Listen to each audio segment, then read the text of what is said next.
빌레몬은 골로새 교회의 리더였습니다. 그리고 빌레몬은 골로새에 사는 아주 부유한 로마 시민 중에 한 명이었습니다. 빌레몬은 가정의 여느 부유자들과 마찬가지로 종들을 많이 데리고 있었어요.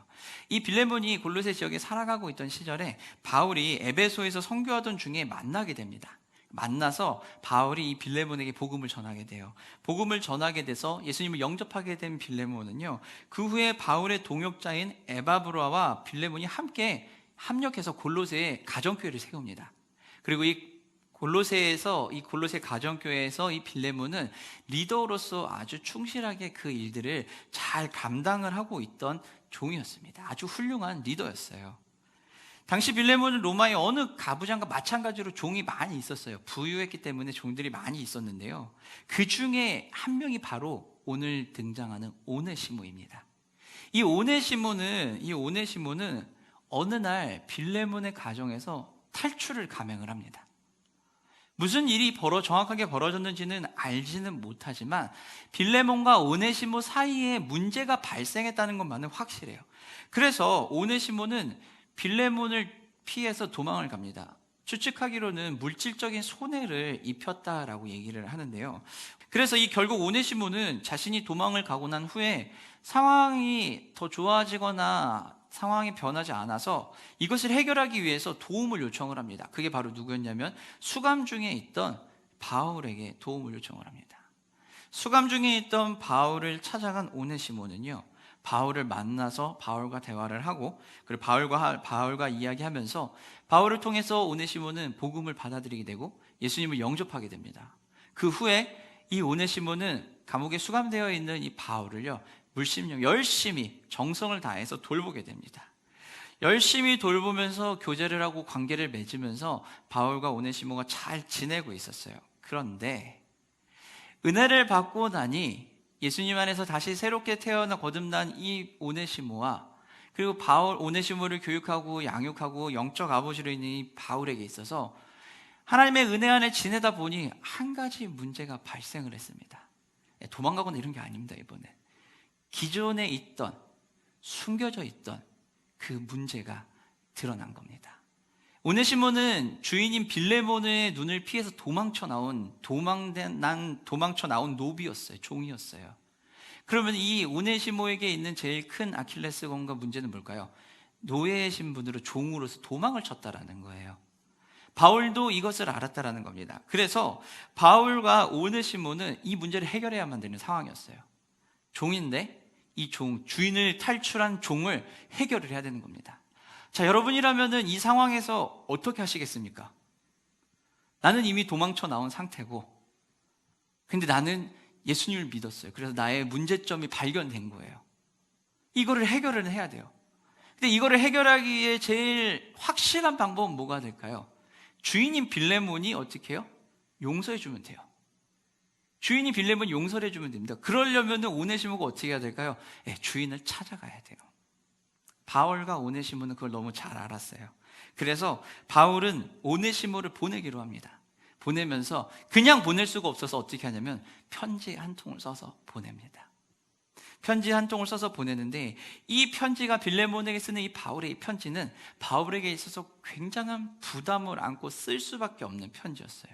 왜 그럴 수밖에 없냐면 바울과 오네시모의 관계는 영적 아버지와 자녀의 관계였습니다. 영적 아버지와 자녀의 관계였기 때문에 이 바울이 빌레몬에게 무언가 하라고 얘기를 하면은 강요와 압박처럼 보일 수 있는 거예요. 그래서 이거를 섣불리 해줘라라고 얘기도 못하는 상황이었습니다. 빌레몬과 바울의 관계 속에서 바울이 뭐 한마디만 하면 강요처럼 보일 수 있기 때문에, 그리고 빌레몬이 그것이 마음에 들지 않아서 거절을 하면 어떻게 될까요? 관계가 소원해질 수 있는 상황이었기 때문에, 마음이 상하고 관계가 깨질 수 있는 상황이기 때문에 굉장히 조심스러우면서도 말하기가 어려운 상황이었다는 거예요. 그래서 바울은요, 빌레몬에게 굉장히 조심하고 또 조심하면서 요청을 합니다.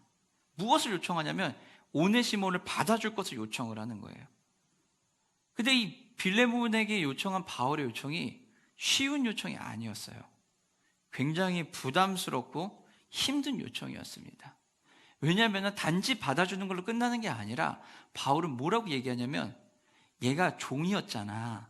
근데 이젠 종으로 삼지 않아주면 좋겠어 라고 얘기합니다. 지금까지는 종이었어요, 분명히. 그것도 도망간 종이었거든요. 근데 이 종이 아니라 그리스도 안에서 형제로 받아주라는 거예요. 자유인으로 풀어주고, 그리고 더해서 어떻게 해요?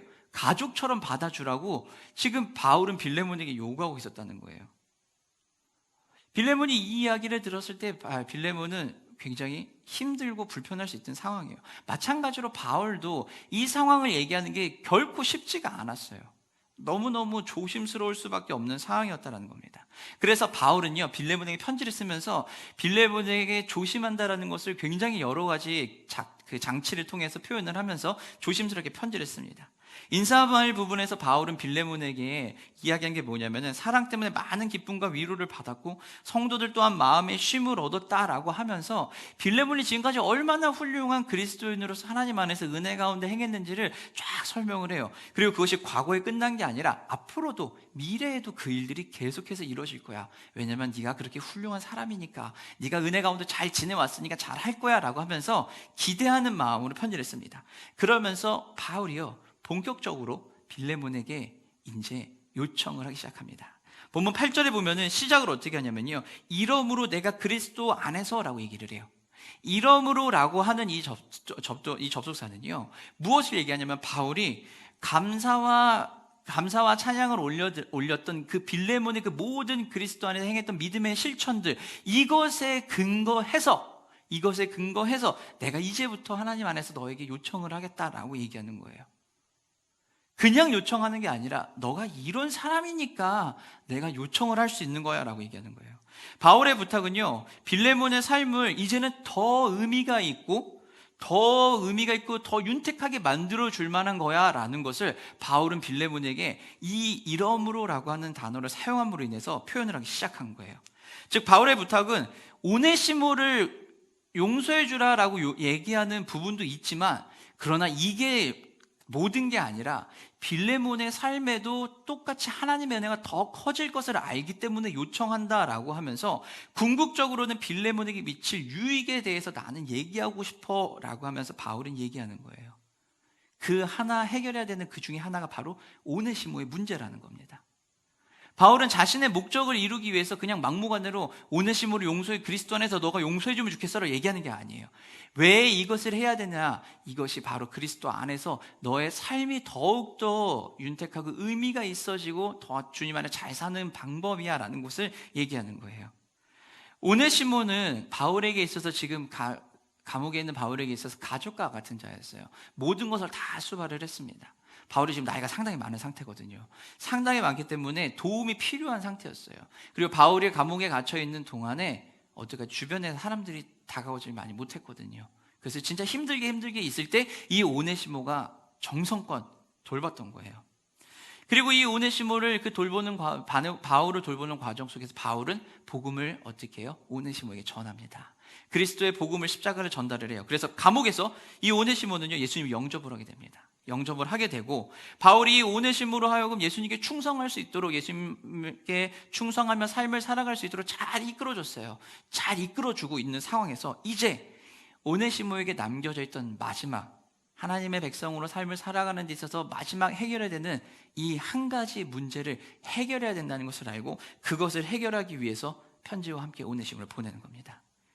오네시모가 예수님을 따르는 제자이며 믿음 안에서 교제하기 위해서 반드시 해결하고 그리고 직면하고 넘어가야 되는 이 갈등의 문제, 이 문제를 이제는 해결해야 되는 거예요. 이것을 해결하기 위해서 오네시모에게 편지를 들고 빌레몬을 찾아가라고 얘기합니다. 바울은 오네시모에게 뒤로 숨으란 말을 하지 않아요. 직접 그 문제에 직면하라고 얘기합니다. 그 문제를 직면하고 그 문제 가운데 해결을 봐야 한다는 거예요. 오네시모에게 바울이 편지를 주면서 이 편지를 가지고 빌레몬에게 가라라고 얘기를 했을 때, 여러분 오네시모의 입장이라면 여러분 어떠실 것 같습니까? 여러분이 오네시모라면 이 편지를 들고 빌레몬에게 가시겠습니까? 아니면 2차 도주를 하시겠습니까? 우리에게 만약에 그러한 갈등의 문제가 오면요, 우리도 똑같이 고민될 거라는 거예요. 그러나 우리가 그리스도 안에서 정말로 구원받았다면, 그리고 주님의 은혜 가운데 살아간다면 고민하고 도망을 가더라도 우리는 빌레몬에게 갈 거라는 겁니다.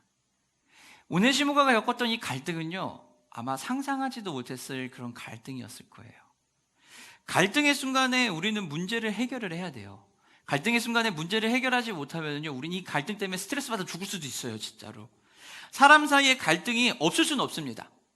직무 안에서도 그렇고 모든 우리가 살아가는 인간관계 안에서, 우리가 모든 살아가는 삶의 방식 안에서 갈등은 존재할 수밖에 없어요. 갈등이 없는 삶은 없습니다. 그리고 이 갈등으로 인해 사람들은 스트레스를 받아요. 안 받을 수도 없죠, 당연히.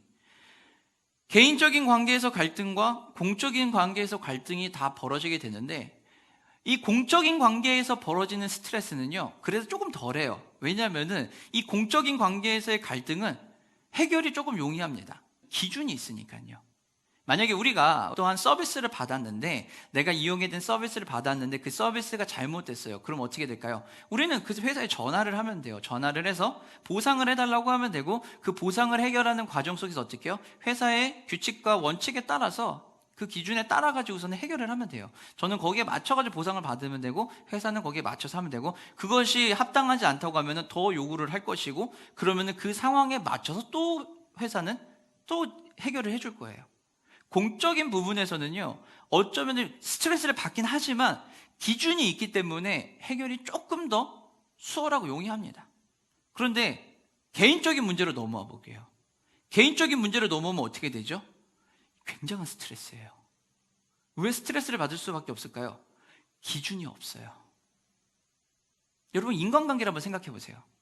나랑 가까이 지내는 친구가 있어요. 지인이 있어요. 그 지인하고 사이가 틀어지거나 갈등이 일어났습니다. 그러면은 해결하는 명확한 기준이 있나요? 사람마다 다 달라요. 사람마다 다 다르고 기준이 되게 명확하지가 못해요. 그리고 나의 개인적인 문제이기 때문에 나의 무엇이 들어요? 감정이 들어가기 시작해요. 그러면 이게 해결이 안 돼요. 이게 해결이 안 됩니다. 더 스트레스를 받을 수밖에 없다는 거예요. 사회적인 역할로 맺어진 관계 안에서 갈등은요, 그냥 해결할 수 있어요. 기준이 있으니까요. 하지만 관계 자체가 이해득실이 아니라 개인의 과정과 개인 속에서 엮이게 되면요, 이게 너무 어려워요. 그냥 하는 것도 어려운데 이건 더 어려워요. 가족 간에, 부부 간에, 연인 간에, 친구 간에 서로의 개인의 친분과 정서적인 유대로 맺어진 관계는 절대 간단하게 해결이 안 됩니다. 그럼 이 갈등을 해결하기 위해서 우리는 어떻게 해결할까요? 우리는요, 다른 방법을 택하지 않아요. 우리가 잘할 수 있고 익숙할 수 있는 방법으로 그것을 해결을 합니다. 이거는 본능적으로 자연적으로 그게 흘러나와요. 이게 잘못됐다는 얘기가 아니에요. 그런데 그것을 하다 보면 어떻게 될까요? 힘들고 아프고 완벽하게 그게 해결이 안 돼요. 완벽하게 해결이 안 되고 심플이야 그것의 흔적들이 남아 있습니다. 저도 저 나름대로의 그런 관계나 이런 부분에서 해결하는 해결법이 있어요. 저만의 그런 해결법이 있는데 저는 그냥 잊어버려요. 다 그냥 뒤로 흘려버립니다. 어떠한 문제에 있어서 뭘 더 해주거나 요청을 해야 되는데 그게 관계를 틀어지게 하거나 힘들게 할 것 같으면은 그걸 요청하지 않아요. 그냥 제가 해버려요. 해버리고 어떻게 해요? 다 그냥 흘려버립니다. 근데 문제는 뭐냐면은요, 흔적이 남아요. 흔적이 남아서 그 비슷한 일이 또 벌어지면 어떻게 돼요? 그때부터 또 힘들어지는 거예요. 왜냐하면 흔적이 남아있으니까요. 왜 힘든지 명확하지도 않아요. 그냥 힘들어요. 왜냐하면 그 흔적 때문에요. 저에게 익숙한 방법은 그런 거예요. 도망가지는 않아요. 도망가지는 않는데 직면을 하는데 그 수면 위로 확 올려놓기 전에 웬만한 거는 다 그냥 혼자 해결해버립니다. 다 혼자 해결해버리고 그냥 삭히고 그리고 다 흘려버리고 잊어버립니다. 주님이 주신 큰 놀라운 은혜가 바로 잊어버림의 은혜였거든요. 기억을 잘 못해요. 그래서 누가 무슨 얘기를 하면요, 그랬구나 라고 얘기해요. 그래서 늘 저는 입장이 그랬구나, 내가 미안하다라고 사과를 합니다. 물론 그 과정에서 저도 상처를 받은 것들이 있을 거예요. 근데 저는 그걸 기억을 못해요. 왜냐하면 저 스스로를 보호하는 방법이에요. 저의 방어기제가 일어나는 거죠. 막아버리고 그걸 잊어버리게 만드는 거예요. 근데 문제는 흔적이 남아요. 그래서 그 일이 벌어지면 또 아픈 거예요.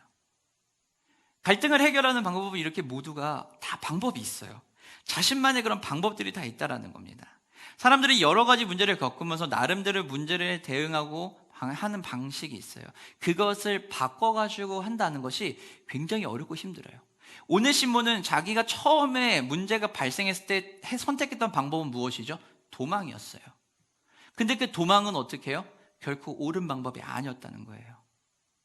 그에게 그 순간을 탈출할 수 있는 좋은 방법처럼 보일 수 있었지만 그 방법이 옳았다라고 얘기하기가 어렵다라는 거예요.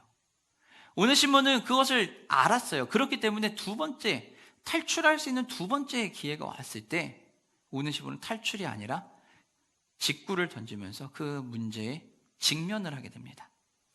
공적인 갈등으로 처리하면은 빌레몬은 이 오네시모를 어떻게 하면 될까요? 벌하면 돼요.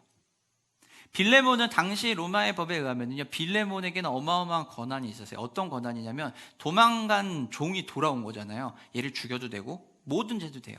모든 생사여탈권이 이 주인에게 다 있습니다. 오네시모가 그걸 몰랐을까요? 잘 알았어요. 근데 오네시모는 빌레몬에게 가요. 빌레몬은요, 법적으로만 하면, 공적인 갈등으로만 처리한다면은 빌레몬도 바울도 고민할 필요가 없어요. 그냥 벌 내리면 돼요. 좀 약하게 벌을 주면 돼요. 뭐 매를 친다든지, 아니면 뭐 월급을 좀 깐다든지, 아니면은 오네시모에게 더 큰 무언가를 주든지 하면 돼요. 그런데 오네시모도 빌레몬도 바울도 이건 공적인 부분에서 해결할 문제가 아니라는 걸 너무 잘 아는 거죠. 그래서 이들은 어떻게 해요? 다가가는 거예요. 다가가면서 바울은 빌레몬에게 편지를 쓰면서 이야기를 하는 거예요. 근데 이제 어떻게 하냐면요, 지금까지는 이 오네시모가 빌레몬 너에게는 아주 무익하고 쓸모없는 존재와 같은 종이었을 거야. 내가 그건 안다. 근데 이제는 무익하지 않고 나에게는 아주 유익한 종이다라고 얘기합니다. 오네시모라고 하는 이름이 가지고 있는 뜻이 어떤 의미가 있냐면요, 이 오네시모라는 이름이 가진 뜻은 바로 쓸모 있는 유익한이라는 뜻이에요. 그래서 바울은 언어 유희를 통해 가지고 빌레몬에게 오네시모가, 그전에는 오네시모가 아니었지만 이제는 오네시모가 정말로 오네시모가 되었어, 정말 유익하고 쓸모 있는 자가 되었어 라고 하면서 이야기하는 거예요.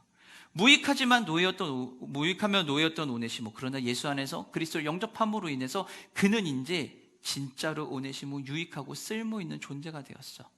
복음으로 이 오네시모가 신분이 바뀌었단다. 그리고 이 사람은 신분이 바뀌고 이제 이 사람의 가치가 변하게 됐어라는 것을 얘기하는 거예요.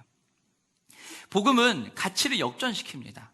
복음은 하나님의 아들인 예수님이 자신을 비워서 이 땅에 오심으로 인해서 세상에 친히 종이 되게 하시고 세상 가운데서 어떻게 해요? 이 땅 가운데 화해하게 만드시면서 우리의 신분을 바꿔주신 거예요. 그리고 우리의 가치를 바꿔주신 거예요. 지금까지는 권력과 명성, 부, 지위 등의 가치를 두고 세상의 논리 가운데 이뤄지고 왔다면은요, 이제는 복음으로 우리가 변화되고 복음으로 변화된 빌레몬과 오네시모, 바울은요, 세상의 권력과 명성과 부와 지위의 가치를 두는 세상의 사고방식이 아닌 완전히 뒤집어진 반대의 가치를 가지고 살아가는 거예요. 복음은 완전히 대안적인 방식으로 살아가는 사람들과 더불어 새로운 종류의 섬김과 공동체를 강조하고 있는 거예요. 복음 안에서 복음을 받아들였기 때문에 이 오네시모가 바뀌었다라는 거예요. 이 오네시모가 바뀌었다고 하면서 신분이 바뀌었기 때문에 이제는 종이 아니라 형제로 받아줬으면 좋겠어라는 거예요. 이렇게만 얘기하면은 빌레몬에게 너무 많은 것을 요구하는 거예요. 빌레몬이 가지고 있던 모든 권한을 포기하라는 거예요. 어느 정도 포기하라는 거냐면 지금까지 있던 당시 시대에 있던 상황 속에 전례에 없던 일을 해달라는 거예요. 종을 자유인으로 풀어주는 것에서 멈추는 게 아니라 가족으로, 형제로 품어 끌어안고 가라는 거예요. 어제까지는 종이었어요. 근데 오늘부터는 내 가족과 형제가 된 거예요. 그것을 지금 요구하고 있는 거예요. 빌레몬이 가진 권한으로 모든 것을 할 수 있지만 기존 사회에서 했던 대로 그대로 해도 누구도 뭐라 하지 않아요. 그런데 바울은 빌레몬이 그걸 요구하는 거예요. 바울의 요구가 너무 무례한 걸까요? 바울의 요구가 무례한 것이 아니라 바울이 이렇게 얘기할 수밖에 없었던 것은 바로 복음의 능력의 힘이었다는 거예요. 바울은 빌레몬에게 이야기하면서 빌레몬과 바울의 관계를 얘기하면서 어떤 표현을 쓰냐면요, 5절 6절에 보게 되면은 믿음의 교제를 했던 사람이라고 얘기합니다. 믿음의 교제라고 얘기하는데 이때 교제를 우리가 아는 단어예요. 당시 쓰던 언어인 헬라어에 보면은 이 교제라고 하는 것은 바로 뭐냐면 코이노니아예요. 코이노니아, 교제예요. 우리가 알고 있는 교제는 어떤 거죠? 함께 만나서 이야기하고 식사하고 하는 걸 교제라고 하잖아요. 바울이 오늘 본문에서 사용하는 이 코이노니아라고 하는 단어가 가진 의미는 단순히 개념적이고 생각으로만 있는 교제가 아니라 믿음의 행함을 공동체 안에서 실천적으로 행동하는 것이 바로 이 코이노니아였어요. 믿음의 실천을 한다는 건 어떤 거냐면은 그리스도 안에서 복음을 받아들인 가족으로서 공동체가 함께 실제로 삶을 나누고 실제로 물질을 나누고 실제로 모든 것을 같이 하면서 어떻게 해요? 같이 하나님을 찬양하는 것, 그것이 바로 코이노니아였어요. 1세기 교회는 어떻게 해요? 모든 걸 다 나눴거든요. 재산들 다 내놓고 그리고서 어떻게 해요? 같이 생활했거든요. 그게 여러분 진짜 그 1세기에 얘기하던 코이노니아예요. 바울이 지금 이야기하는 그 코이노니아가 바로 이 코이노니아예요. 빌레몬과 바울이 그런 것을 했는데 그 코이노니아를 누렸으니, 네가 그리스도 안에서 우리가 그 코이노니아를 누렸으니 이제 우리가 그 코이노니아 안에서 오네시모도 같이 코이노니아를 누리자라는 거예요. 모든 것의 문제의 해결책은 이 코이노니아고 빌레몬 너에게 달려있다라고 바울은 이야기합니다. 사회적으로 어려운 일을 해결할 수 있는 열쇠는 세상의 시선과 세상의 기준과 사회의 가치가 아니라 우리가 그리스도 예수 안에서 누렸던 바로 이 코이노니아 안에서 해결할 수 있다는 것을 얘기하고 있어요. 이 코이노니아는 함께 나누는 거예요. 거기서 끝나는 게 아니라 함께 나눠 가족이 돼서 동역자로 살아가는 거예요. 같이 살아가는 거예요. 아픔은 같이 나누고 즐거운 건 같이 나누고 힘든 일을 서로 나누면 같이 하는 거, 바로 이게 코이노니아예요. 코이노니아는 교제라고 하는 거는요, 둘 또는 그 이상의 사람이 함께 어떤 것을 공유할 때 그것이 코이노니아고, 그것을 함께하는 사람을 동역자라고 부릅니다. 믿음의 교제는 결국 믿음을 공유한 자들이 이 코이노니아를 함께 나누는 거예요. 바울은 빌레몬에게 우리가 이런 코이노니아를 나눴던 관계야 맞지라고 얘기해요. 그러면서 바울은요, 빌레몬에게 너와 나를 이런 코이노니아 안에서 우리가 만났으니까 오네시모를 대할 때 나를 대하듯이 오네시모를 대해주면 좋겠어 라는 거예요. 왜냐하면 이 오네시모는 나 바울과 코이노니아를 나눈 공동체의 한 형제 자매이기 때문에 이 오네시모를 코이노니아로 대해주는 게 나를 대해주는 것 같고, 나를 그렇게 생각하고 대해준다면 이 오네시모를 그렇게 대해주면 좋겠다라고 지금 바울은 얘기하는 거예요. 동역자로 받아주라는 거예요. 바울을 대하듯이 오네시모를 대해라라는 겁니다. 바울은 여기서 멈추지 않습니다.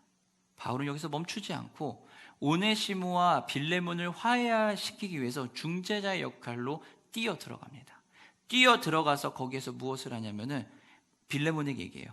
오네시모가 너에게 혹시 빚을 진 게 있다면 내가 책임지겠다. 내가 다 책임지겠다.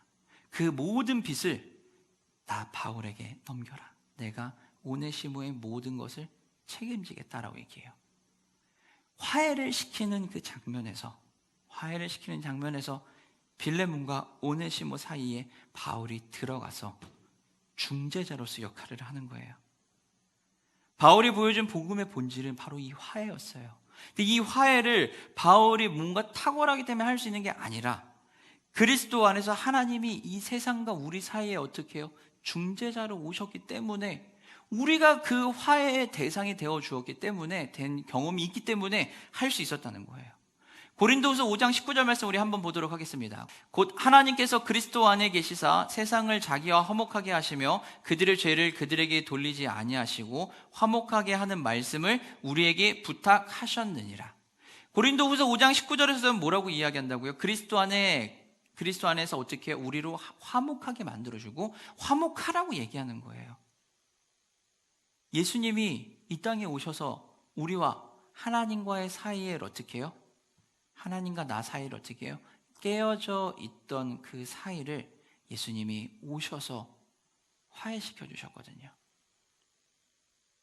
우리가 그런 은혜를 받았잖아. 그런 은혜를 받았기 때문에 우리는 어떻게 해요? 화해할 수 있는 거예요. 바울은 빌레몬과 오네시모 사이에서 이 중재자의 역할을 해요. 값을 내가 지불하겠다. 나에게 모든 것을 해라. 나에게 모든 걸 하면 내가 해결하겠다라는 겁니다. 바울이 행함으로 보여줬던 이 복음의 핵심은 바로 이 화해입니다. 내가 손해를 보더라도, 나에게 손해가 온다 할지라도 내가 그것을 책임지겠다. 그러니 나에게 모든 걸 돌려라. 예수님이 이 땅에 오셔서 십자가 지시면서 우리에게 말씀하시고 사단의 악한 영들에게 얘기했다. 모든 것은 내가 해결한다.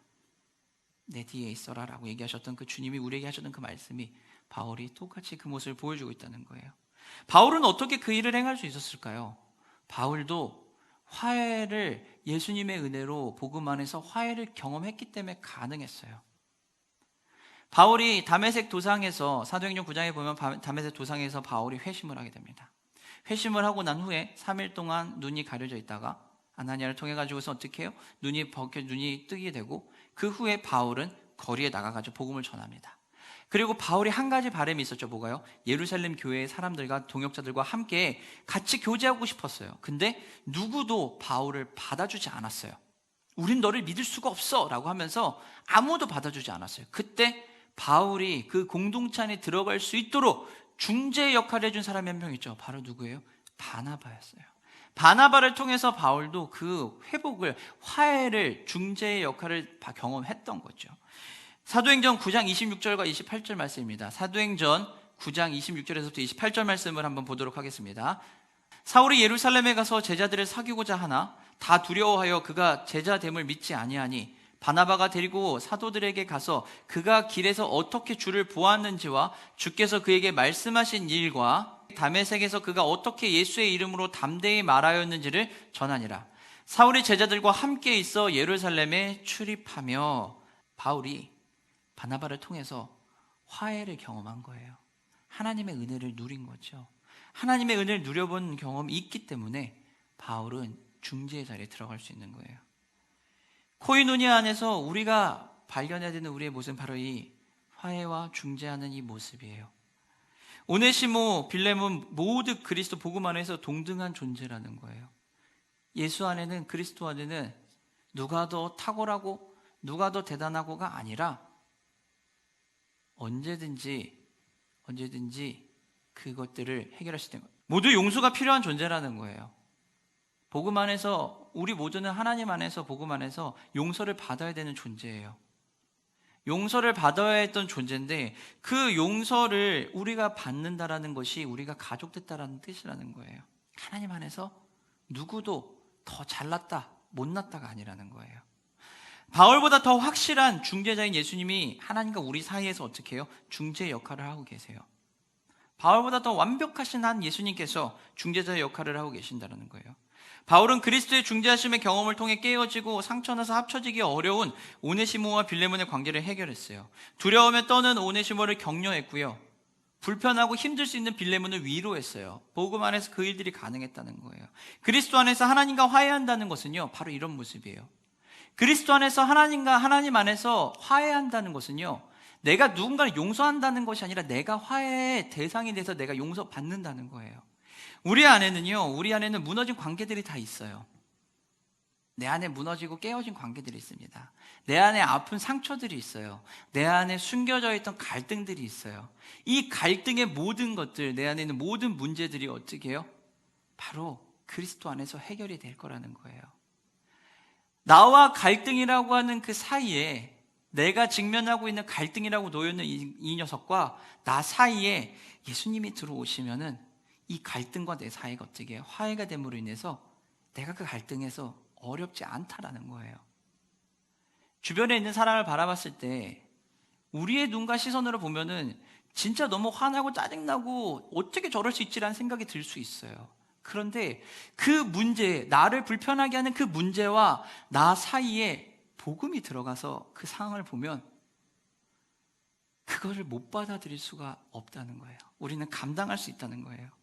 그리스도 안에서 화해한다는 것은요, 내 안에 무너진 관계, 무너진 상황을 그리스도가 회복시켜 주셨다는 거예요. 내가 무언가를 막 노력한다가 아니에요. 무너져서 망가진 내 상황을 주님이 회복하셨다는 거예요. 수없이 많은 방법들을 찾지만 결국 모든 것은 그리스도 안에서 일어난다는 거예요. 또한 코이노니아 안에서, 하나님 안에서 믿음의 실천을 행동으로 믿음을 증명하게 된다는 거예요. 어제 이 말씀을 준비하면서, 우리 말씀을 계속 묵상하면서 많은 생각들을 했어요. 많은 생각들을 했는데 내 안에 그리스도의 복음이 있는데 내가 그 복음 안에서 평안을 누리고 용서를 받고 화해를 누리고 있는데 내 앞에 놓여있는 몇 가지 문제들이 나를 힘들게 할 필요가 없구나라는 생각이 들더라고요. 여러분, 여러분의 삶에서 여러분의 인생 가운데서 불편하게 하는 사람들도 있고 불편하게 하는 상황들이 있어요. 우리의 시선과 우리의 눈으로 보면요, 정말 불편해요. 세상에 이렇게 짜증나는 일이 없어요. 그런데 그 자리에 예수님이 들어오시면은요, 예수님이 그 나의 불편한 마음을 가져가셨기 때문에 나는 그 불편함이 사라져요. 예수님은 우리에게 네가 다 용서해줘야 돼라고 우리에게 책임을 물으시지 않아요. 예수님은 우리에게 그 아픈 마음 내가 다 가져갈 테니 아픈 마음 내려놔 라고 얘기하시는 거예요. 안 아파도 돼. 너는 이제 행복하면 돼. 누가 앞에서 불편하게 해?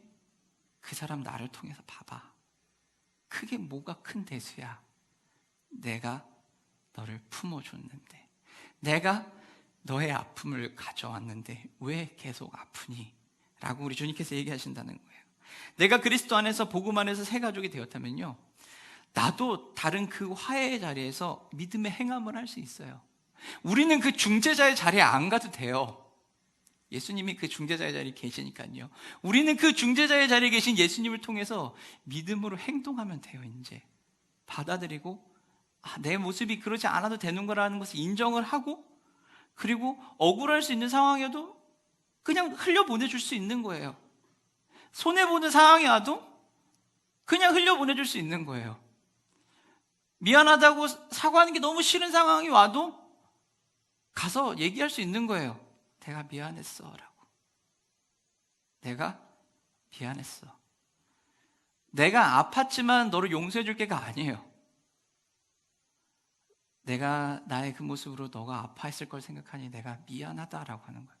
나의 손해보는 거, 내가 억울한 거, 그건 우리 주님이 다 가져가셨으니까요. 사랑하는 성도 여러분, 말씀을 마치도록 하겠습니다.